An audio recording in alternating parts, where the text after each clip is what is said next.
Hey everybody, it's Kat and I got a request, and since I'm on a roll, I'm going to make this video tonight. Um, One of my subscribers, Mario, in one of my live feeds, said I should do a video about the biggest jerks I've encountered, and that could fall into different categories. So I'm going to rant, and this is basically a rant, but I want to see how many other female truck drivers can relate, and also just give some knowledge to girls maybe wanting to be truck drivers, or to guys that are truck drivers, to know how to act, how not to act. The first one I'm going to start off with is I worked for a company, I'll say. Obviously, I can't give names, but they have contractors for that company. And I worked for one contractor back home before I moved, and they were rushing me in, telling me I was going to make a certain amount of money, and it was good. And I was like, cool, that's great. At the time, I only had 2 years of experience. Well, actually, it was like 1.5 years of experience. Maybe it was two. But, anyways, so I had, what most experienced truck drivers, or whatever, the guys that have been doing it for 20, 30 years would say I'm a rookie. I'm still a rookie. But that's okay. But basically, it was a female and a male that owned it, and they told me, oh, you're going to make, this much. Well, I get in, and they're trying to train me and stuff like that, and I'm trying to shift, and their truck don't shift because their clutch is shot. And so shifting was really hard. Well, the guy that was training me wasn't much more experienced than me. He just happened to be in an automatic truck most of the time doing something called P&Ds, which is God, what is that? Pick up and deliver. Pick up and deliver. Sorry. Um Kind of a local thing. This was a local job, by the way. And so he said they assumed I didn't know how to shift. And I was like, no, your clutch is bad, you know. And a lot of things with your trucks are bad, but it sounded like good money, and it was local, and I wanted to go local after being over the road for a bit. I had a great boss the first time. He's still, I still work for him part time sometimes. He's a good person, great boss, great person, great boss. But, anyways, I'm rambling. I digress. Sorry. This is what rambling is, right? So, they offer me a certain amount. I start working for them. They say, well, you're not as experienced, so we're going to bump your pay down to this. It wasn't bad, but it wasn't what they originally said. I was like, okay, sure, I guess. I should have put up more of a fight, but I'm not one to do that. And I was used to having the one boss that I had for, I think actually I was with him for 2 years over the road and doing local. I did both for him. And so I wasn't used to this um, conning and lying and manipulation. And this was just the beginning. Then she bumped it down again and said, well, you really aren't experienced. And I'm like, I was over the road for 2 years, but okay. Well, you had trouble shifting. Like I said, your clutch is bad. I tried saying it as nicely as possible. I was willing to drive the truck because even though the clutch was bad, I got used to it, and I told them that it needed to be fixed by a certain time because I live up north. And even though I wasn't in the North Woods yet, I was delivering to the North Woods. That's actually how I ended up moving up here. But anyway, so they bumped my pay down. They never ended up fixing the truck. She told me, oh, if you don't like the job, because I was kind of skeptical about taking it in the first place, but I did like it because it was local, and she offered more pay in the beginning. She said, but if you don't like it, you can just quit. It's fine. If it doesn't work out, it doesn't work out. The lady was acting super nice. She was a jerk. I dealt with her more than her husband. Her husband was more of the mechanic, but every time I told them something was wrong, they wouldn't get it. they wouldn't fix it. And for my good boss, I knew, you know, he taught me a lot about the trucks. So it had major coolant leak, which meant there was something wrong with the engine, and you know, I had to keep filling it up, and I'm like, there's something wrong here, and it kept leaking more and more, and eventually I took a picture of it because it looked like the coolant peed on the ground by the time I got back one morning. So they got really bad, and I decided, you know, I'm not gonna lie, I met somebody in Oak Cliff, I met somebody somewhere where I was delivering at a terminal, and so I ended up transferring to a different contractor for the same company. And my original contractor got really mad. But they were like, well, what can we do to make you stay? And I said, well, I can't stay. I don't want to stay. I want to move. And you said that if it doesn't work out, then that's fine. And she was like, no, we'll help you stay. We'll do whatever it takes. And I was like, you wouldn't even let me request a day off. Forgot to mention that. Couldn't request a day off. Working third shift, and on the weekends, it was like I didn't truly have a day off because you sleep on Saturday, and then Sunday is the only day you get to do something, and then you're back to work on Monday, but you got to sleep during the day because if you don't, then you're going to be tired. Third shift sucks when it comes to if they don't work with you on it. So I ended up transferring to that other contractor. And I was thinking this was going to be a nice guy. And the person I transferred up to this place for and to work with for thought that the boss was nice. So, you know, and I'm sure he was at the time because it was the beginning. I need to drink water, pardon me. I'm not being very professional in this rambling video. Very thirsty. But anyways, so I transfer up there, and it turns out he's worse. The other contractors tried to badmouth me at first, and he was nice about it. He was like, well, they're just mad because, you know, they can't fix their equipment, blah, blah, blah, and stuff like that. And if I would have gotten stranded somewhere with their equipment, it would have been bad because it gets really cold. They didn't take care of their equipment. I don't even know if they used a premium diesel, which is a treatment for cold weather. So the truck could have gelled up. I could have been stuck somewhere for hours in the freezing cold, and it's not good. So, you know, they were telling my new contractor that I called in all the time and I wasn't a good worker. And I was like, I requested one day off and I overslept one day. That's it.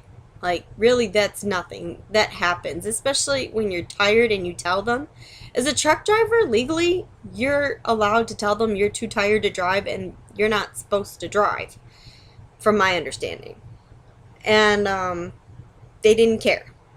So, and I explained that to the new contractor. He seemed cool. He said he had all this work for me and he was going to pay me a good amount. Once again, going to make all that money, you know? And turns out, nope. I was doing barely anything. I was doing one run to Minnesota and back to Wisconsin, and it was not enough money for me every day. And he assumed that I didn't know how to drive, and I don't know why everyone always assumes because I'm a woman I don't know how to drive. I know how to drive. I don't act cocky about it because you should never be cocky about it. It's a dangerous job, okay? And especially in the winter, driving in bad conditions, which I had to, you know, I'm not going to be cocky about that. A lot of other drivers tend to be sometimes, and they end up in ditches. I've never been in an accident, knock on wood. 1, 2, 3, 4. But, so, you know, he started getting really mean. One time I forgot my fuel card.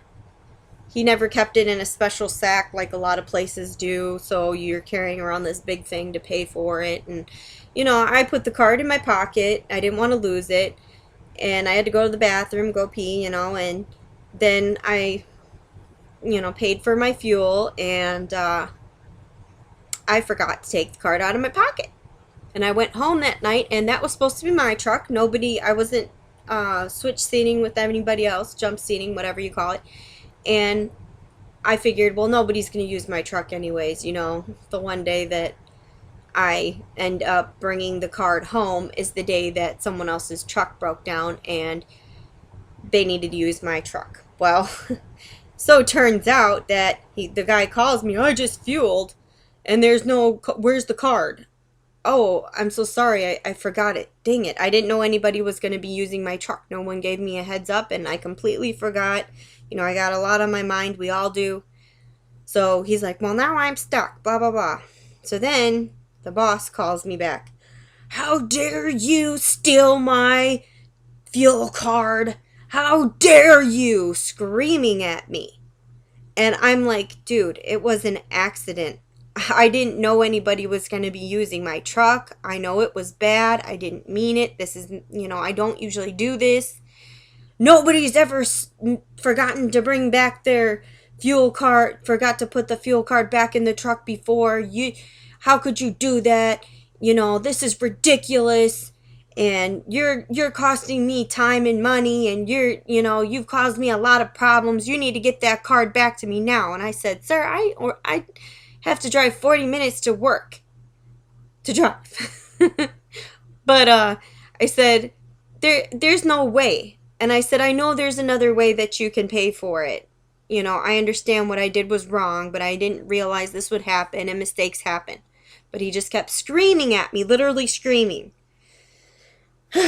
So then anytime something would happen, I got pregnant. I will mention this. I ended up having a miscarriage. I was very sick during the whole pregnancy. I was tired. I was not able to eat and everything, and I tried telling him, and my stupidity, I should have done more about it. But at the time, I didn't realize how I still was so naive to believe that trucking bosses, could, I didn't want to see the bad in people, basically. And I wanted to see the good in him, even though I honestly never seen any good in him. He didn't care. I miscarried. I was crying over the phone. I was literally miscarrying at the time. I was like 2 or 3 months. And any woman would know how traumatizing that is. And he said, well, when are you coming back to work? And I was stupid, and I should have done more about it. I should have never pushed myself, and I knew something was wrong, and the hospital was of no help. And I was new to here, the location. So it turned out to be a very big mess. It was very painful, and that is what I would call a jerk. A very mean jerk, because he did not care about me being sick, tired. He didn't give me the money, the runs that he promised me. He told me he said, you're a good driver, but you don't have the confidence. And I said, I'm just not cocky about it, All the other drivers, I don't want to say male, I'm sorry. I have nothing against male drivers. But all the other drivers have confidence. And I said, I have confidence, but I'm not going to sit here and be cocky about it, especially when it comes to bad weather. Well, he always told me how unconfident I seemed because I was humble and kind, like I've always tried to be my whole life. Not saying I'm perfect. And he told me that nobody else would hire me. At the time, I was like, I don't even care. I honestly have 2 degrees, an associate's and a bachelor's. Didn't really want to use them. Probably shouldn't have went to college, but, dude, why would you say that to me? I kept my patience and my cool with him, and he tried having me drive a truck without power steering, and anybody who knows anything about vehicles and trucks with power steering, that's very dangerous, and I had to go over the Minnesota scale. He was going to have me do that, and it kept on going out, and I said, dude, this truck is not going to make it. Like, it would go a couple miles, and it'd be fine, and then it would stop. And I said, there's places in Minnesota where there isn't, like, a side to pull off on. It's dangerous, and I'm not going to lose my CDL for you because I'm going over a way station, I'm going through a way station with a truck that's malfunctioning really bad. And power steering, you can barely turn the wheel. And I'm only 5'1.5". So I'm a small person. And, you know, my cousin is a bigger man. He's 6'2", and he's even had that happen, and he said that's very dangerous. It's hard for me to do it. How are you going to do it? It was very hard, but luckily I got to it quick enough. But my boss wanted to keep pushing me to try to do it. It was just so important. I got a business to run. I got a business to run. He didn't care about his employees. He acted like he did, bad mouthing the company because he was a contractor. But he didn't care about anything but himself, and he had plenty of money. He had a nice car. He had everything. He may have earned that, but the way he treated people was wrong. I also found out that after I quit and my special person quit, he had a much harder run than I did doing doubles. A woman took over, and she's a bit older than me, but yeah, she was not old, but she's a bit older than me.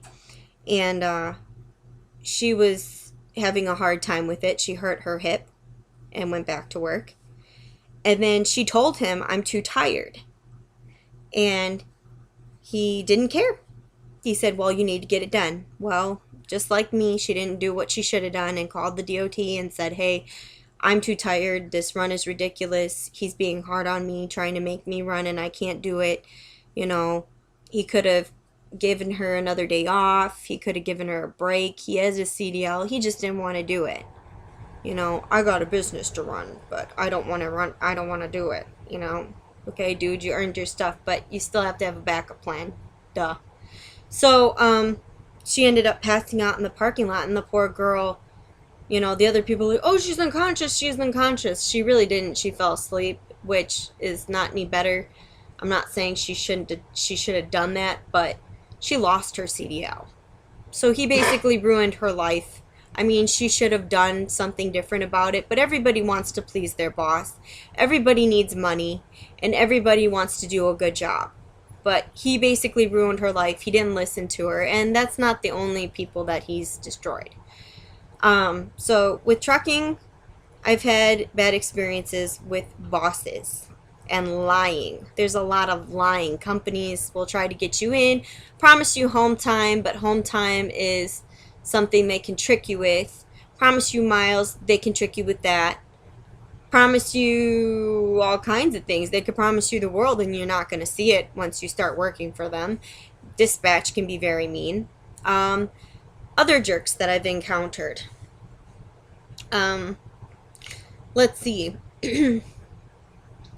At truck stops, I have literally had men say really inappropriate things to me that,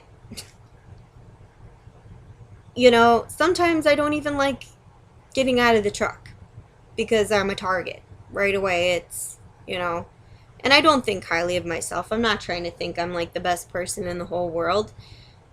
I understand there's not as many female truck drivers as men.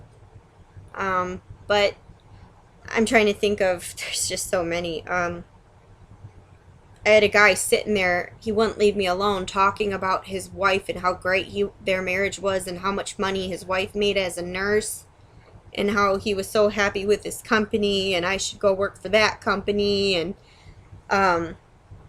his wife is so great, and then finally like, oh, you're hot, and you're a pretty girl, and just all of a sudden hitting on me. And it's like, well, why were you talking about your wife?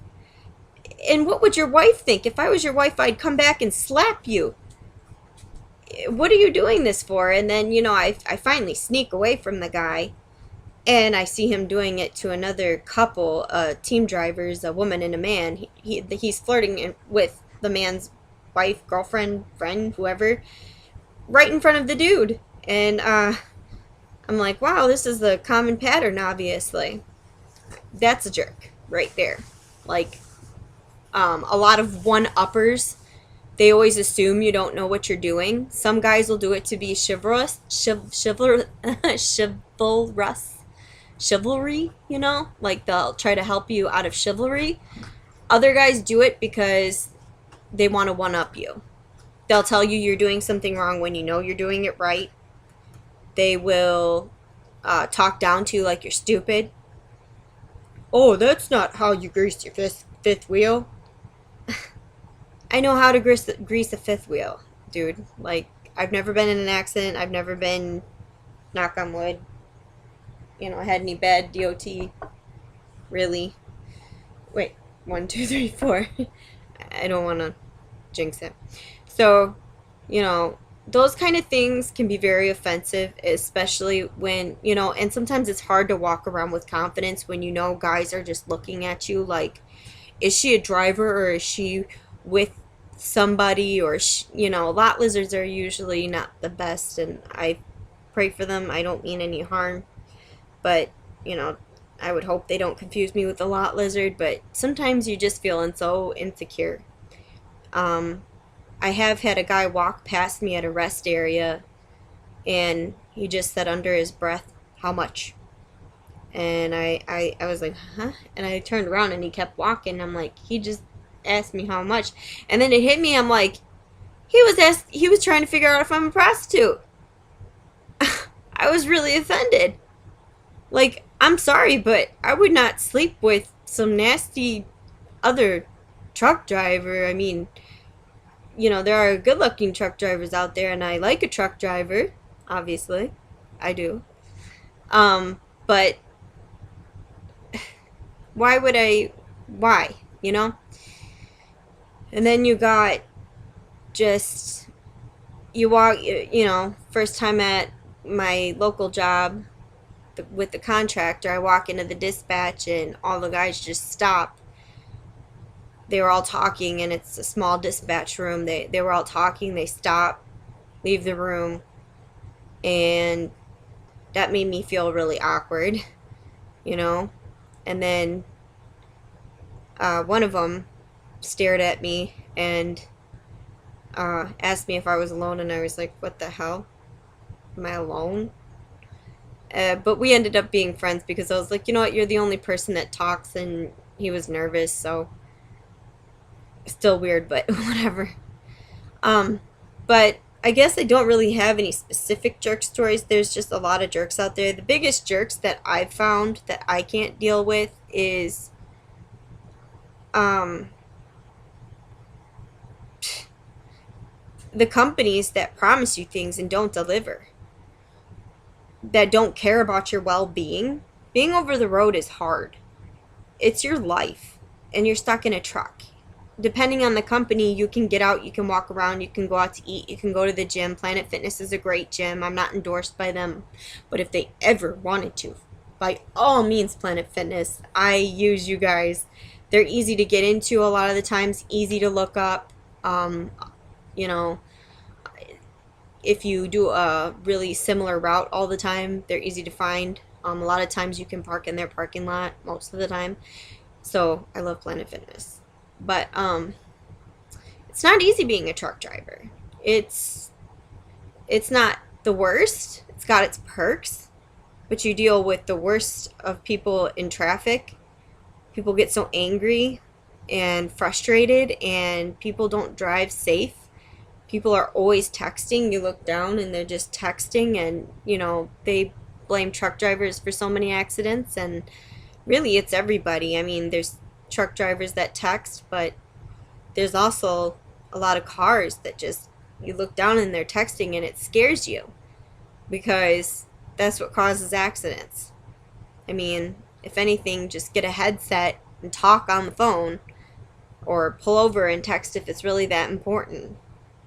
Honestly, I don't really text and drive. I mean, in my car, I'm not saying I never have a little bit, but I don't prefer to. And I don't recommend anyone else to. I think you're a jerk if you text and drive, and especially right by a semi. And yeah, because you're putting a lot of people at risk. I think people who slam on the brakes in front of semis or cut them off are jerks, because we can't stop as fast as you can. It's called air brakes, and our air brakes don't work as fast as your brakes. Plus all the weight that we carry, and you just want to slam on your brakes, you think it's funny or you think you're getting revenge on us, really what you're doing is putting your life or anybody in your back seat in danger because your car will be destroyed. You can cause an accident and people can get killed. So slamming on your brakes, you know, even if we have the correct amount of following distance, if you just slam on it or if you slow down significantly because you're texting on your phone or messing around on your phone, it's hard for us to stop. I guarantee you it doesn't. Even if you have the right amount of following distance, it's hard to stop. And so yeah, those are jerks. Also, people need to learn how to merge. No offense, people, but people need to learn how to merge. They need to teach that better in driving school. And what else? Just guys that have to one up a woman all the time or, interrupt a woman because, I'm a truck driver and that makes, I think, some guys insecure. Some guys think it's really cool, which is awesome. But there are those guys that get insecure and one up you. That's jerk. So, that's my ramble about jerks. So, thank you, Mario, for requesting this video. I hope the ramble wasn't too much, but I'm going to put some tags in it. I hope some female truck drivers also watch this and share their experiences.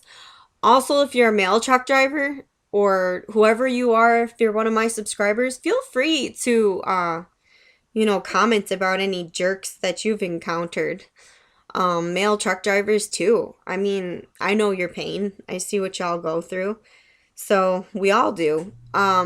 So anybody, feel free to comment about that. It's not. This was requested because I'm a woman, but I want to hear what you all have to say and your experiences too. So leave the comment, and I hope to hear from you all. And I'll see you guys next time. Okay. And make sure you give me any suggestions you want for videos. If you like rambling videos, give me suggestions for that. I clearly can ramble. Hopefully it was coherent. Alright guys, bye.